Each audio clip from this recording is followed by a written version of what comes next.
Hi, thanks for joining me for another episode. Today I'm tackling three of the most common questions that I get asked about video, social media video. Now, these come up over and over again when I talk to consultants, entrepreneurs, or business owners who are trying to use video to grow their visibility online. So let's get into it. The first question is, how do I get comfortable on camera? That's kind of universal. Now, one of the reasons that people feel and look uncomfortable on camera is because they are overthinking it. Now, I have friends who are great at presenting in person or if they're on a live broadcast, but they look like they're in a hostage video when they're recording a short form video for social media. And it's all because they're so uncomfortable. Now, I have a solution to help you get more comfortable on camera. It's a technique that I use with my clients, and I call it BOCA, Banish on Camera Anxiety, your 14-day technique. Now, what you do is record one video, 2 minutes or less, on one topic, one idea each day for 14 days. You don't publish them. You don't even look at those videos. You just keep them in your camera. And at the end of the week, you review the oldest to the newest, and you'll see how much more confident and comfortable you look on camera. Now, I understand video can seem awkward at first. It certainly was for me, and I have the horrible videos to prove it, which is why I worked with a coach myself. But I will tell you, when it comes to video, like anything else, you get better with practice. When you create video consistently, it just becomes another thing that you do instead of this chore that you really, really dread. Now, if you hate how you look or sound, that's perfectly normal too.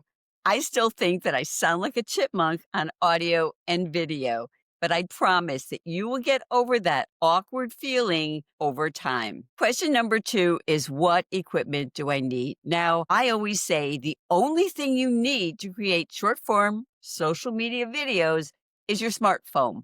But if you want to sort of amp up your video quality, the best buy, in my opinion, is an external microphone.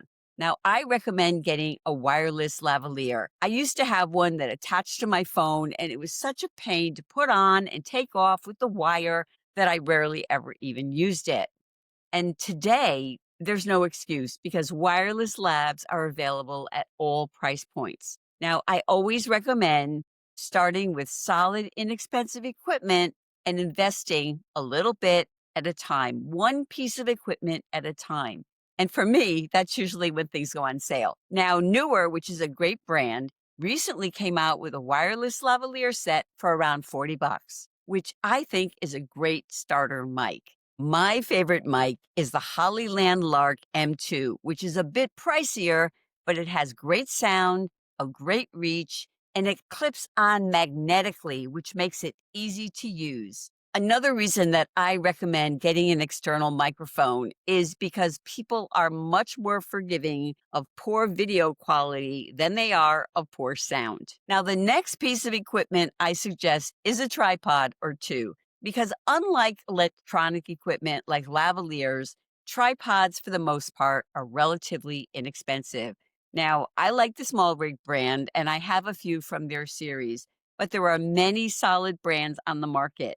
The key is to get different tripods for different purposes. For example, some are great for overhead shots. Others are good for grabbing day in the life shots because you can attach them to almost any flat surface. Now, question three that I get all the time is, how do I save time creating videos? Now, one of the reasons that it takes people forever to make a 2-minute video is because they try to record the entire video in one shot. And then I can tell you that is tough to do. So each time they make a mistake, they go back and they start all over again, which is why I recommend, and generally do myself, is record one line at a time. Now, then, if you make a mistake, you just record or re-record that one line again. And this saves a lot of time in the editing process. I also recommend using a short script or at least notes to stay on track, because nobody wants to listen to you or me rambling on for 3 minutes saying something that could have been said 90 seconds. The key is to write your script the way you speak. So if you'd say, let's talk about tripods. Don't write a script that says, let us talk about tripods. Now, I realize that that's an sort of obvious thing that you probably would never do, but I think it helps you get the point. Using a script or notes and then recording one line at a time avoids making those multiple recordings and re recordings and cuts that time consuming editing by a lot. It also helps to keep your energy up, which helps prevent a monotone talking head video. So, the answers to the questions that people most often ask me about video are: how do I get comfortable on camera? Well, try my BOCA, Vanish on Camera Anxiety 14-Day Technique.